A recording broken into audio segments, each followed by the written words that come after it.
Okay, so I'd like to share with you something. Yesterday, I was thinking to myself, what can I do for the next month with Rosh Hashanah coming and the 10 days of Tshuva and Yom Kippur and then sukkos to really bring up a level my avodas Hashem, my service of Hashem. I decided that what I want to do is I want to kind of create a journal of what I think is the main lessons that Hashem is teaching me on each day. And one of my favorite things to do is what I learn that day, see how Hashem is giving me little glimmers and insights into that. So yesterday, I learned the 260th teaching from the Baal Shem Tov with my wonderful chavrusa, Dr. Fox. And there was the teaching itself, and then one of the footnotes that I found absolutely incredible and amazing. And then afterwards, there were two circumstances that happened that day that were a bit out of the ordinary. And it really felt like these parts of the days were kind of illuminating what I learned. And hopefully, by making the impression, by reviewing it and putting these words down and putting pictures down to represent what had happened, in the upcoming year, I'll live the lesson. All right. So it's a very quick teaching in the sense of the words that are quoted, I believe, from the, let me see here, I think it's the Toldos Yaakov Yosef. Yeah. From the Toldos Yaakov Yosef in the name of the Baal Shem Tov. He doesn't describe in the actual teaching here the entire story. I'll tell it to you quickly. We'll go through the teaching, and then we'll take a look at the footnote, and I'll describe to you what happened in the rest of the day. I really believe that Hashem was teaching me this lesson throughout the day. So Shemati Memori, I learned from my master, meaning from the Baal Shem, Shenishlach ben Amelech Malpana B'chulu, that he sent that the son of the king was sent from his face, meaning that a prince or a king's son was sent away to some distant country. Now, this metaphorical story represents that the king sent him away for two reasons. Number one, so that he would have more time, more pleasure in seeing his son, and also so that his son would come to appreciate more the royalty, the house, and his father. Now, the son spent some time there, and he became connected with the general populace, with the general way that people acted in the country. And he kind of forgot the palace. And he didn't return by way of a minister, meaning to say, the king wanted to bring his child back to the palace, and he thought that his child would be so excited to come back to the palace. So he sent one of his, regal ministers with nice clothing and the language, the way that it's spoken inside of the kingdom. And it didn't work.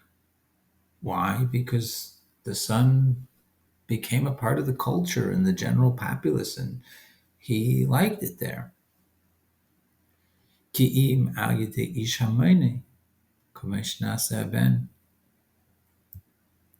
So it didn't work when it was a minister in the regal clothing with the language of the palace. But what did it work through? It worked through a minister dressing up as a person of the general populace, just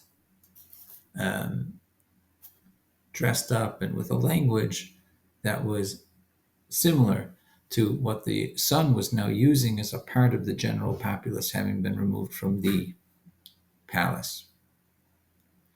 Just a b'derech agav on the side.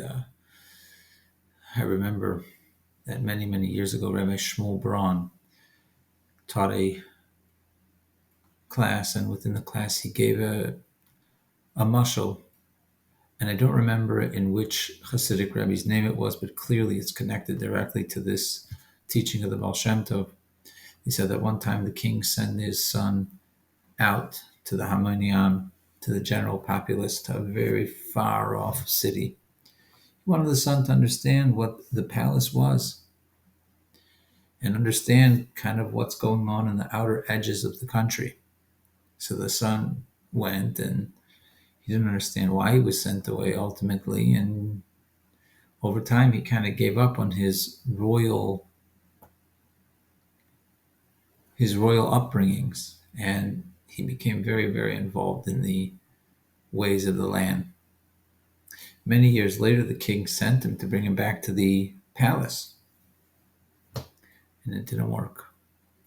The ministers looked around. They asked for the son by name. No one knew who the son was. They asked, "Where's the son of the prince?" No one knew who was the son of the prince because he was just a regular guy. And the minister, who was beloved from the king and who loved the son, was so sad. And before he was going to go back to the palace after having given up, he went to a tavern to have a drink. And when he went to get a drink, there sitting at the bar was a uncouth person, long hair, torn clothing, looked like not only just the general populace, but he himself looked like, I'll call him almost like a lowlife. And he gets his drink from the bartender. The minister gets his drink from the bartender in his regal clothing, and he looks over to the right, and he sees the face of the man that was so unkempt. And he looks into his eyes, and when he looks into his eyes, he sees the king. He sees the king, and he sees the king's son. You can see it in the eyes. It's there. The royalty is there. And he says, "Are you the son of the king?" And I said, "What are you talking about?" It gives him, "Are you this name?" He says, "Yeah, but what are you talking about?" And he said to him,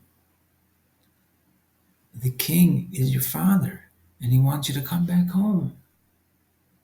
And the man was like, "I don't know what you're talking about. I don't desire leaving here. I like the city that I'm in. I like my life. Why are you bothering me?" And the minister said to him, "I can prove it to you that you're the son. You can go move into the palace today. Come back." "No thanks." I said to him, "Okay, whatever you want, I'll give it to you." So the prince says to him, "Okay." He looks down at his shoes and he says, "My shoes need some fixing. Could you take my shoes and get them fixed?" And the messenger started to cry.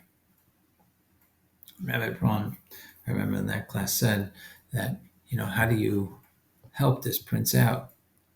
So he said, what you should do is you, so to speak, take him outside and you put a telescope, and you say, "Come, take a look, take a little glance at what the palace is. Give him a little glance of the palace." And that will create some sort of yearning in his heart to perhaps learn more. In this case, in this metaphor, when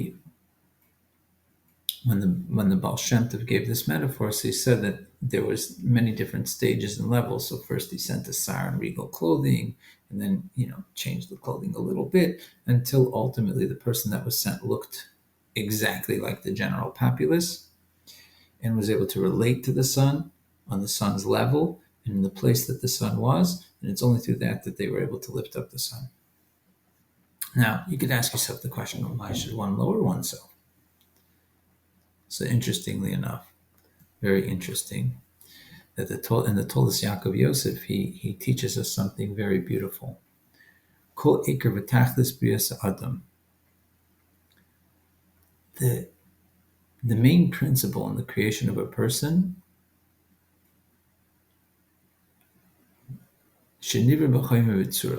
that a person is created with substance and with form. So we say substance meaning like physical matter, v'tzura, and spiritual form.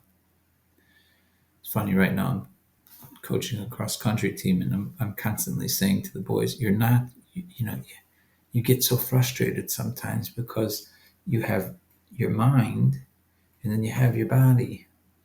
And your mind thinks that you're supposed to be able to do certain things, and your body talks to you. Your chomer speaks to your tzura, because the mind is a little bit more of a spiritual thing, the intellect and the body on a certain level.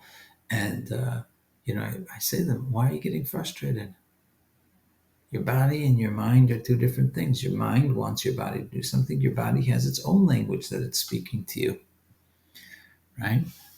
So we're all created with chomer and tzura. We're all created with, the physical intelligence of ourselves, the physical being of ourselves, and the more spiritual form. Whoop, did I skip something? Sorry, I did. Hu shishtadel kol yomav la'asos mechomer tzura. So what's the goal of a person? What is the goal of the creation of a person? Is that he should toil all of his days to make his chomer, to make his physical substance, surah, into spiritual form. Right? So he should work very hard to elevate himself in life and to be, connected to Hashem, and that his physical substance also is transformed into something that only wants to do good and only wants to connect to Hashem. And after he does this in specific, meaning like for himself, that he's able to dress himself, so to speak, in a beautiful way. He's able to adorn himself and to make himself this beautiful spiritual balmidus, etc. Then what should he do in general? What's the next goal? Once he's transformed his physical substance into something that has spiritual yearnings and his yearnings towards Kedusha, so then what should he do? Is he should work on helping other people return to good and decorating. He should help other people, so to speak, to decorate, to adorn themselves, to return to good. Because the tzaddik is the soul and is the spiritual form of the general world. And the wicked people, the ones which are, let's not call them wicked, those which are separated in consciousness and in action from the one God, they're the chomer, they're the physical substance. And they are the masters of the body of the general world. So the tzaddik needs to toil, needs to work very hard all of his days to make chomer into tzura, to make physical form into physical substance into form, into something spiritual. That he should be able to draw those which are far, that are distant from Hashem, the wicked people, under the wings of the Shekhinah. This is the main thing and the purpose of everything. You see actually here that there's this line that runs through the tzaddik's life, that he himself begins with chomer and tzura, with physical form, with physical substance and form, the spiritual form. And his goal first is to transform his physical form to something which is tzura, which is something much more refined. And then once he's refined himself, he continues that same exact avoda, but he's doing it now and trying to fix the world around him. So when my Chavrus and I were talking about this, one of the lessons that we were discussing, I'm a teacher and he's a doctor, is that oftentimes in order to really be able to help someone to improve, you have to, take your clothing off of today and connect back to something in your past and be able to relate to the person, because we oftentimes can, but if we kind of stay on our high horse of where we are today, then you can't connect to them. Or like with me in cross country right now, I'm running with them every single day, even though it's hard for me. I'm older and it's not necessarily my greatest desire, but in order to connect to their experience, in order to help them to become the best selves, so I have to engage with them, and I have to help them to transform their chomer into tzura. So then when I was at shul, Rabbi Or handed me some stories, and this was the first story. And I was like, wow, this is so that idea. It was incredible that he handed it over to me, and this was the first story. If Hashem wasn't trying to teach me this idea, then you'll see even further the next circumstance that happened later that night. So you see here, Yossi Friedman had just got home from yeshiva and was looking forward to a meaningful Bein Hazmanim. Oh, that looks like Bobby the flooring man. I guess we're having a new floor installed. Those worn-out tiles in the dining room were getting much worse lately. Hi, Bobby. How are you? My name is Yossi. I just got back from school. Can I get you anything? I have everything I need. Thanks. Tell me, Yossi, which yeshiva are you in? I'm a student in the Philadelphia yeshiva. The Philadelphia yeshiva? I once did a job there. Do you know my good friend Rabbi Kamenetsky? Of course I know the Rosh Yeshiva, but how is he your friend? One year, said Bobby, my company was hired to replace the floor in your school. It was a big job, and we needed to finish while the boys were away. I would work double shifts until very late at night. While I was working late, Rabbi Kamenetsky would come and keep me company. Bobby, thank you so much for your help. How's it going by you? How's your family? The rabbi would tell me that I'm doing this job for him. Really, he should be fixing the floor, and the least he could do is keep me company while I work. He would come over every night until we became good friends. This story does not surprise me at all. This is the way the Rosh Yeshiva treats all of his Talmidim, with the same care and consideration for each one of us. Wow, Bobby, what a nice story. So you see here that Rav Kamenetsky was, granted he's still wearing his physical clothing, but he's someone that people could say he could have learned, 5 pages of Gemara while he was sitting with this boy. But no, he was transforming this Bobby's life by sitting there with him, by removing his royal garments, and instead he was showing him love and care and what it means to be a true rabbi. That once you yourself has worked on your chomer, your substance, your physicality, and now your tzura, it's your job to toil, to relate to people, and to lift them up. And clearly, he was lifting up this boy Bobby. Then at night, by total hashgacha, I was in the garage and I was taking out garbages, and it was taking me a long time. And there's a rabbi here that was my kid's rabbis last year, just moved here a year ago, and now he lives in the back alley. His wife was walking in the back alley with the kids, and she was like, hey, we wanted to invite your kids to play.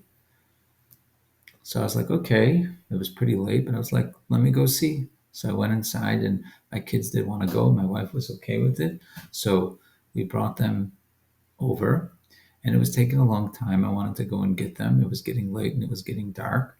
So I went to their house, and they invited Rabbi Friedman, the husband, invited me downstairs to where the kids were playing. He wanted to show me his downstairs because I saw it when it was initially, just stone and not a nice basement. They just moved there, and he was all excited about the idea of remodeling it, and he wanted to show me how he remodeled the basement. And that's where the kids were playing. So when we got down there, my older boys were playing Monopoly, and there was like this little gymnastics thing in the basement. It was a really, really cool setup. It looked really nice, and I complimented him. And I came with my 2-year-old son. Now, once we came in and he showed me the basement, what was the first thing that Rabbi Friedman did? And this is a Talmud Chacham. He had a Gemara right there on the table. He gets on the floor and he starts putting together a train set for my son. And he was like, my kids used to really, really love this train. This got a lot of use. And he was like, let me set it up for your son. And I was sitting there and thinking about what I had learned that morning and what I had seen in the drawing. And here he was working on the floor just to give my 2-year-old son some connection and something fun to do. And in this type of stuff, even though the 2-year-old doesn't necessarily remember it, I believe it has an incredible impact on who they are. And then afterwards, now get this was about a person fixing up a floor. Afterwards, at the end, right before I left, he said, in the whole reconstruction of this basement, you're sitting there and you're waiting just for that floor to get done because it doesn't look good until the floor is placed in. And so here my son was in the basement of this rabbi's floor playing with the trade and happily, because the rabbi, so to speak, took off the royal clothing. He could say, I should be learning right now. But instead he was engaging with his guests and he was helping a 2-year-old be b'simcha. Very, very beautiful. Anyways, I hope perhaps that this year I can have empathy for other people and really understand people's situations and really relate to them and be able to do the same things similar to what Rabbi Kamenetsky did and similar to what Rabbi Friedman did, and also what the Baal Shem Tov is saying here, that I should see that it's the tachlis, it's my main purpose in life, to really and truly bring tzura to people, to bring spiritual awareness and connection to Hashem, to Hashgacha Pratis, and the teachings of Torah and mitzvahs.